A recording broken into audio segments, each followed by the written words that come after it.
Hey guys and welcome back to best car picks. Nissan India എന്ന് പറഞ്ഞ കമ്പനിയുടെ case എടുക്കുകയാണെങ്കിൽ കുറച്ചധികം കാലമായിട്ട് ഇവരങ്ങനെ പ്രത്യേകിച്ചൊന്നും ചെയ്യാതെ കുറച്ചൊന്ന് സൈലൻ്റ് ആയിട്ടിരിക്കുകയായിരുന്നു. അതായത് നമുക്ക് 2020 ഡിസംബറൊക്കെ ആയപ്പോഴേക്കും മാഗ്നേറ്റ് കിട്ടി. അത് കഴിഞ്ഞിട്ട് പിന്നെ ഒരു പുതിയ വണ്ടി എന്നുള്ള രീതിയിൽ ലോഞ്ച് ചെയ്യുന്ന ട്രൈബറിൻ്റെ തന്നെ ഒരു റീബാസ്റ്റ് മോഡലായ ഗ്രാവൈറ്റ് ആണ്. അത് ജസ്റ്റ് ഒന്നുമില്ല, വേറെ വ്യത്യാസം സെയിം ഡ്രൈവർ തന്നെ വരുന്ന പേര് മാറ്റി ഡിസൈനൊക്കെ ഒന്ന് ചെറുതായിട്ട് ട്വീക്ക് ചെയ്ത് ഇറക്കിയെന്ന് മാത്രമേ ഉള്ളൂ. പക്ഷേ ഇനിയിപ്പോൾ എന്തായാലും നമ്മുടെ ഡസ്റ്റർ റീബാറ്റ് ചെയ്തിട്ട് ഒരു ടെക്ടോൺ എന്ന് പറഞ്ഞ പേരിൽ പുതിയൊരു വണ്ടി കൊണ്ടുവരുന്നുണ്ട്. അതല്ലാതെ നമ്മുടെ ടെക്ടോൺ തന്നെ ബേസ്ഡ് ആയിട്ടുള്ള ഒരു 7 സീറ്റർ SUV വരുന്നുണ്ട്. അതായത് ബേസിക്കലി പുതിയ ഡസ്റ്ററിന് ഒരു 7 സീറ്റർ SUV റെനോ ഇറക്കുന്നുണ്ട്. അത് ബേസ് ചെയ്തിട്ടുള്ള ഒരു 7 സീറ്റർ SUV നിസാൻ ഇറക്കുന്നുണ്ട്. അത്ര ഉള്ള സംഭവം. സോ ഇവർ ഇപ്പോൾ ഒരു 4 പ്രൊഡക്റ്റ് ലൈനപ്പ് ഉള്ളൊരു ഇതാണ് ഇവരുടെ വാഹനങ്ങളെ പോർട്ട്ഫോളിയോയിൽ പ്ലാൻ ചെയ്തിരിക്കുന്നത്. പക്ഷേ എന്നാൽ ഇതല്ലാതെ നിസാന് റെനോ ആയിട്ടുള്ള കൊളാബറേഷൻ ഇല്ലാതെയും വേറെയും കുറച്ച് മോഡൽസ് കൊണ്ടുവരാൻ പ്ലാൻ ഉണ്ട് എന്നാണ് നമ്മുടെ ഓട്ടോക്കാരൻ്റെ ആയിട്ടുള്ള ഈ അടുത്തുള്ളൊരു ഇൻ്റർവ്യൂവിൽ അവർ പറഞ്ഞിരുന്നത്. സോ അതുകൊണ്ട് തന്നെ അതിൽ ഒരു മോഡൽ ഡെഫിനറ്റ്ലി പെട്രോൾ ആണ്. നമുക്ക് എല്ലാവർക്കും അറിയാം അവർ പെട്രോൾ ഇവിടെ കൊണ്ടുവരുന്നതിനെ പറ്റി അനൗൺസ് ചെയ്തിട്ടുണ്ടായിരുന്നു. കംപ്ലീറ്റ്ലി CB ആയിട്ട് ഇവിടെ വരാൻ പോകുന്നൊരു വണ്ടിയായിരിക്കും, ഒരു സ്റ്റാൻഡ് ലോൺ വണ്ടിയായിരിക്കും. എങ്ങനെ പോയാലും ഒരു 2-2.25 കോടിയെങ്കിലും എക്സ്ഷോറൂം പ്രൈസും വരും. പക്ഷേ അതല്ലാതെ ഇവർക്ക് വേറെ വാഹനങ്ങൾ വേണമെങ്കിൽ ഇന്ത്യയിൽ കൊണ്ടുവരാം എന്നുള്ളതാണ് ഇപ്പോഴത്തെ ഒരു സിറ്റുവേഷൻ അനുസരിച്ച് നമുക്ക് സജസ്റ്റ് ചെയ്യാൻ പറ്റുന്നത്. അതായത് റെനോവിനെ കൊണ്ടുവരാൻ പോകുന്നൊരു പുതിയ സ്റ്റാൻഡ് ലോൺ വണ്ടിയാണ് നമ്മുടെ ഡസ്റ്ററിന് തന്നെ സെയിം പ്ലാറ്റ്ഫോമിലുള്ള ബ്രിഡ്ജർ എന്ന് പറയുന്നൊരു കോൺസെപ്റ്റ് അവർ കാണിച്ചിട്ടുണ്ടായിരുന്നു. ഒരു സബ്ഫോമീറ്റർ SUV ആണ് ഇത്. നിസാൻ്റെ ഡെറിവേറ്റീവ് എന്നവർ ഇതുവരെ അനൗൺസ് ചെയ്തിട്ടില്ല. ചിലപ്പം ഫ്യൂച്ചറിൽ വരെയായിരിക്കും. പക്ഷേ എന്തൊക്കെയായാൽ പോലും നിസാൻ ഇതുപോലെ തന്നെ നമ്മുടെ ഈ അടുത്താണ് ബീജിംഗ് മോട്ടോർ ഷോയിൽ ഒരു പുതിയ വാഹനം കാണിച്ചിട്ടുണ്ടായിരുന്നു. നമ്മുടെ ഇവിടെ ഉണ്ടായിരുന്ന പഴയ വണ്ടിയുടെ അതേ പേരിലാണ് അവരെ വണ്ടി കാണിച്ചത്, നിസാൻ ടെറാനോ. ഈ വണ്ടി അതായത് ഈ ഒരു നെയിം പ്ലേറ്റ് അങ്ങനെ ഭയങ്കര ഗ്ലോബലി പോപ്പുലർ ആയിട്ടുള്ള ഒരു നെയിം പ്ലേറ്റ് ഒന്നും അല്ല. അവർ ജസ്റ്റ് ഇന്ത്യയിൽ പിന്നെ വേറെ ചില മാർക്കറ്റുകളിൽ മാത്രമാണ് ഈ ഒരു നെയിം പ്ലേറ്റ് ഉപയോഗിച്ചിരുന്നത്. അത് ഇപ്പോൾ തിരിച്ചു വന്നിരിക്കുകയാണ് ഈ ഒരു വാഹനത്തോടു കൂടി. ജസ്റ്റ് ഒരു കോൺസെപ്റ്റ് വാഹനമാണ്. അത് പ്ലഗ് ഇൻ ഹൈബ്രിഡിലും അതുപോലെ ഇന്റർണൽ കമ്പഷൻ എഞ്ചിൻസിലൊക്കെ തന്നെ അവൈലബിൾ ആയിരിക്കും. ആൻഡ് ഇതിൻ്റെ ഡിസൈൻ ഒക്കെ എടുക്കുകയാണെങ്കിൽ വളരെ റഗഡ് ആയിട്ടുള്ള ഒരു ഓഫ് റോഡ് കോൺസെപ്റ്റ് എന്നുള്ള രീതിയിലാണ് അവർ കാണിച്ചിരിക്കുന്നത്. പക്ഷേ രസം എന്താണെന്ന് വെച്ചാൽ ഇത് ഒറിജിനലി നിസാൻ്റെ വണ്ടിയല്ല. 2003 തൊട്ട് നിസാൻ ഡോങ്ഫെങ് ഓട്ടോസ് എന്ന് പറഞ്ഞിട്ടുള്ള ഒരു ചൈനീസ് കമ്പനിയായിട്ടൊരു പാർട്ട്ണർഷിപ്പ് ഉണ്ട്. അതായത് ഓട്ടോമൊബൈൽ കമ്പനി തന്നെയാണ്. അവർ 50-50 പാർട്ട്ണർഷിപ്പിലാണ് നിൽക്കുന്നത്. സോ അവരും നിസാനും കൂടെ ആയിട്ട് ഡെവലപ്പ് ചെയ്തിരിക്കുന്ന ഒരു വാഹനമാണിത്. ഇത് ബേസിക്കലി ചൈനീസ് ആണ് ഈ വാഹനത്തിൻ്റെ ഒറിജിൻസും സംഭവങ്ങളെല്ലാം വരുന്നത്. നിസാൻ്റെ ഒരു ബാഡ്ജിങ്ങിൽ ഇറങ്ങുന്നു എന്ന് മാത്രം. ഇതിപ്പോൾ കറൻ്റ് ഒരു ചൈനീസ് എക്സ്ക്ലൂസീവ് വാഹനമാണ്. കാരണം അവിടെ ഡെവലപ്പ് ചെയ്ത് അവിടെ ഏകദേശം ഒരു 30 months to 60 months ഇടയിലാണ് അവർക്ക് ഒരു വാഹനം ഡെവലപ്പ് ചെയ്യാനുള്ള ടൈം എടുക്കുന്നത്. സോ അങ്ങനെ ഓരോ വണ്ടികൾ അവർ ഇറക്കും. അതിപ്പോൾ നമ്മുടെ നിസാൻ്റെ തന്നെ ഫ്രോണ്ടിയർ പ്രോ എന്ന് പറയുന്നൊരു പിക്കപ്പ് ഉണ്ട്, അല്ലെങ്കിൽ ഡോങ്ഫെങ്ങിൻ്റെ D9 അങ്ങനെ തോന്നുന്നു അതിൻ്റെ പേര്. ഇതെല്ലാം പിക്കപ്പാണ്. സോ ആ പിക്കപ്പ് എന്ന് പറയുമ്പോൾ ലാഡർ ഫ്രെയിം ഷാസിൽ വരുന്ന വാഹനമാണ്. അതിൻ്റെ ഒരു SUV വേർഷനാണ് ഇവരിപ്പോൾ കാണിച്ചിരിക്കുന്നത് ഈ ഒരു കോൺസെപ്റ്റ് വണ്ടിയിൽ. ഇത് സൈസ് കൊണ്ടൊക്കെ നോക്കുകയാണെങ്കിൽ ഏകദേശം നമ്മുടെ ഇവിടുത്തെ ഒരു ഫോർച്യൂണറിൻ്റെ ഒക്കെ റൈവലായിട്ട് വേണമെങ്കിൽ പറയാം. ഫോർച്യൂണർ എന്ന് പറയുമ്പോൾ ഇപ്പോൾ പ്രൈസ് പോയിന്റ് നമുക്ക് കിട്ടുന്ന MGയുടെ മെജസ്റ്റർ ഉണ്ട്, ഫോർച്യൂണർ ഉണ്ട്, പിന്നെ ഫോക്സ് വാഗൻ്റെ പുതിയ ടൈറോൺ ഉണ്ട്, സ്കോഡയുടെ കോഡിയാക്ക് ഉണ്ട്. സോ ഇങ്ങനത്തെ വണ്ടികളൊക്കെയാണ് വരുന്നത്. എൻ്റെ അകത്ത് 2 മോണോക്കോക്കാണ് ആൻഡ് 2 ലാഡർ ഫ്രെയിം ഷാസിലാണ് വരുന്നത്. ഈ വണ്ടി അഗൈൻ നമുക്കൊരു ലാഡർ ഫ്രെയിം കൺസ്ട്രക്ഷനിലാണ് കിട്ടുന്നത്.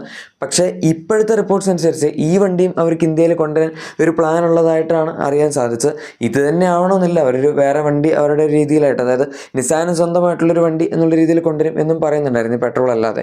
അവർക്കിപ്പോൾ നിലവിൽ നമ്മുടെ റെനോയുടെ ഒരു പ്ലാന്റ് ഉണ്ട് ചെന്നൈയിൽ. അത് 5 lakhs ആണ് ആനുവൽ പ്രൊഡക്ഷൻ കപ്പാസിറ്റി ഉള്ളത്. അതിൽ 2.5 lakhs നിസാനും 2.5 lakhs റെനോ ആണ് യൂസ് ചെയ്യാൻ പ്ലാൻ ചെയ്തിരിക്കുന്നത്. നിസാൻ ഇപ്പോൾ കൂടുതൽ വണ്ടികളും ഇവിടെ പ്രൊഡ്യൂസ് ചെയ്ത് പുറത്തേക്ക് എക്സ്പോർട്ട് ചെയ്യാനാണ് അവർ പ്ലാന്റ് ഉപയോഗിക്കുന്നത്. ഒരുപാട് നമ്മുടെ സണ്ണിയൊക്കെ ഇപ്പോൾ അവർ പ്രൊഡ്യൂസ് ചെയ്ത് പുറത്തേക്ക് എക്സ്പോർട്ട് ചെയ്യുന്നുണ്ട്. മാഗ്നേറ്റും ഇവിടെ പ്രൊഡ്യൂസ് ചെയ്ത് ആവശ്യത്തിൽ കൂടുതൽ പുറത്തേക്ക് എക്സ്പോർട്ട് ചെയ്യുന്നുണ്ട്. പക്ഷേ ഇവിടത്തേക്ക് വേണ്ടി പ്രൊഡ്യൂസ് ചെയ്യുന്ന വണ്ടികളുടെ എണ്ണം ആക്ച്വലി കുറവാണ്.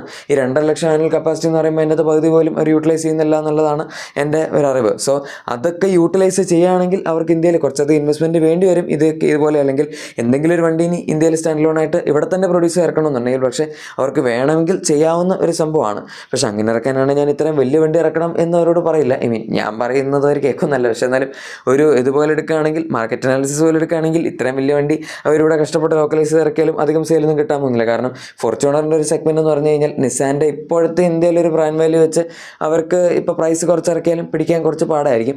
MG ഒക്കെ അത്യാവശ്യം നന്നായിട്ട് ട്രൈ ചെയ്യുന്നതാണ്. ഒരു മെജസ്റ്ററിൻ്റെ പ്രൈസ് ഇപ്പോൾ വണ്ടി കാണിക്കാൻ തുടങ്ങിയിട്ട് ഒരു വർഷത്തിന് മുകളിലായി. പക്ഷേ ഇതുവരെ അതിൻ്റെ പ്രൈസ് വന്നിട്ടില്ല. വണ്ടി അവർ കഴിഞ്ഞ ദിവസം മീഡിയ ഡ്രൈവ് നടത്തി അതിൻ്റെ എല്ലാ വീഡിയോസും പുറത്തോട്ടാണ്. പക്ഷേ എന്നിട്ട് പോലും ഇതുവരെ പ്രൈസ് വന്നിട്ടില്ല. ആൻഡ് അതിൻ്റെ പ്രൈസ് വരാനുള്ള ഡേറ്റ് April 22, April 27 വരെ തോന്നുന്നു. ഈ 2 ഡേറ്റ് മാറ്റി ഇപ്പോൾ May ആയി. എന്നിട്ടും ആ വണ്ടിയുടെ പ്രൈസ് വന്നിട്ടില്ല. അതാണ് അതിൻ്റെ അവസ്ഥ.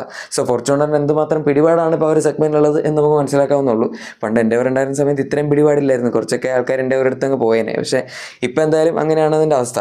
എനിവേ നിസാൻ ഇതുപോലെ ഇന്ത്യൻ മാർക്കറ്റ് നന്നായിട്ട് എക്സ്പാൻഡ് ചെയ്യുന്നതിനെ പറ്റി ആലോചിക്കുന്നുണ്ട് എന്ന് പറയുന്നത് വളരെ നല്ല കാര്യമാണ്. ആൻഡ് ഇവരിപ്പോൾ പറഞ്ഞിരിക്കുന്ന കാര്യങ്ങളെല്ലാം ഈ കുറേ ആൾക്കാർ പറയുന്നുണ്ടല്ലോ നിസാൻ ഇന്ത്യ വിട്ട് പോകും, ഇനി അധികം കാര്യമൊന്നും ഉണ്ടാവില്ല, അത്തരത്തിലുള്ള ഫാക്ട്സ് ഒക്കെ കോൺട്രഡിക്റ്റ് ചെയ്യുന്ന രീതിയിലാണ് അവർ സംസാരിക്കുന്നത്. പക്ഷേ അഗൈൻ അത് നമുക്ക് അങ്ങനെ വലിയ കാര്യമായിട്ട് പറയേണ്ട കാര്യമൊന്നുമില്ല. ഷെവർലെയും ഇതുപോലെ നമ്മളിനി 2-3 വണ്ടികൾ കൊണ്ടുവരും, നമ്മൾ വലിയൊരു ഫ്യൂച്ചർ പ്ലാനൊക്കെ ഇറക്കിയിട്ടുണ്ടെന്ന് പറഞ്ഞാൽ അടുത്ത ദിവസമാണ് എക്സിസ്റ്റ് ആയി പോയത്. സോ അതിൽ വലിയ കാര്യമൊന്നുമില്ല. പക്ഷേ സ്റ്റിൽ അവർക്ക് പ്ലാൻസ് ഉണ്ട്. ആൻഡ് ഇപ്പം തന്നെ റെനോയായിട്ടുള്ള കൊളാബറേഷനിൽ അവർ വണ്ടികൾ അത്യാവശ്യം ഇറക്കുന്നില്ല എന്ന് നമുക്ക് പറയാൻ പറ്റില്ല. ടെക്ട്രോണിൻ്റെ ലോഞ്ചൊക്കെ അവരൊന്ന് പോസ്റ്റ്പോൺ ചെയ്തു എന്നുള്ളൂ. പക്ഷേ ഡസ്റ്റർ ഇറങ്ങിയതുകൊണ്ട് ഉറപ്പായിട്ടും അങ്ങനെ ഒരു വണ്ടി വരുന്നുണ്ട് എന്നുള്ള കാര്യം നമുക്കറിയാം. ആൻഡ് റെനോ ഡസ്റ്ററിന് 7 സീറ്റർ വർക്ക് ചെയ്യുന്നുണ്ട്. സോ ഉറപ്പായിട്ടും അതിൻ്റെ ഒരു നിസാൻ ഡെറിവേറ്റീവ് ഉണ്ടാവും എന്നുള്ള കാര്യം നമുക്കറിയാം. പിന്നെ പെട്രോൾ അവരിവിടെ കൊണ്ടുവന്നിട്ട് ഇങ്ങനൊരു 40 ലാക്സിന് അടുത്ത് അല്ലെങ്കിൽ 50 ലാക്സിന് അടുത്ത് ഒരു ഫോർച്യൂണർ പോലത്തെ വാഹനം ഇറക്കുകയാണെങ്കിൽ അവർക്ക് അഗൈൻ അതിൻ്റെ മുകളിൽ വേറെ പറയാൻ ഒരു വണ്ടിയുണ്ട്. ആൻഡ് അതിൻ്റെ താഴത്തായിട്ട് അഫോർഡബിൾ ആയിട്ട് ഇത്തരം റഗഡ് ലുക്കുള്ള നല്ലൊരു വണ്ടി ഇറക്കാൻ പറ്റും. അതായത് നമ്മുടെ ടെറാനോ കോൺസെപ്റ്റ് പോലത്തെ എന്തെങ്കിലും ഒരു വണ്ടിയൊക്കെ ഇറക്കാൻ പറ്റുമെങ്കിൽ അതൊക്കെ നല്ലൊരു സ്റ്റെപ്പ് ആയിരിക്കും. അതല്ലാതെ നമ്മുടെ ഡസ്റ്റർ ബേസ്ഡ് ആയിട്ടുള്ള അതായത് റെനോയുടെ തന്നെ വണ്ടികൾ അവർ ഇറക്കി അത്യാവശ്യം നന്നായിട്ട് മാർക്കറ്റ് പിടിക്കുന്നുണ്ട്. സോ നിസാന് ഒരു ഫ്യൂച്ചറും ഇല്ല എന്ന് നമുക്ക് പറയാൻ പറ്റില്ല. ഇതുപോലെയൊക്കെ തന്നെ കണ്ടിന്യൂ ചെയ്യുകയാണെങ്കിൽ അത്യാവശ്യം ഫ്യൂച്ചർ ഉണ്ട്. എന്താണ് നിങ്ങൾക്ക് നിസാനെ പറ്റി പറയാനുള്ളത് എന്ന് താഴെ കമൻസിൽ പറഞ്ഞേക്കാം. പിന്നെ നിങ്ങളുടെ എക്സിസ്റ്റിംഗ് വാഹനത്തിന് എന്തെങ്കിലും ആക്സറീസ് ക്ലീൻ പ്രൊഡക്ട്സ് ഒക്കെ വേണമെങ്കിൽ നമ്മുടെ പ്രൊഡക്ട്സ് ടാഗ് അല്ലെങ്കിൽ ഡിസ്ക്രിപ്ഷൻ തീർച്ചയായും ചെക്കൗട്ട് ചെയ്തേക്കാം. വീഡിയോ ഇഷ്ടപ്പെട്ടെങ്കിൽ ഉറപ്പായിട്ടും ലൈക്കും സബ്സ്ക്രൈബും ഷെയർ ഒക്കെ ചെയ്ത് നമ്മൾ സപ്പോർട്ട് ചെയ്യാനും മറക്കണ്ട. നമുക്ക് മറ്റൊരു വീഡിയോയിൽ കാണാം. അതുവരെ thank you for watching my video and good bye.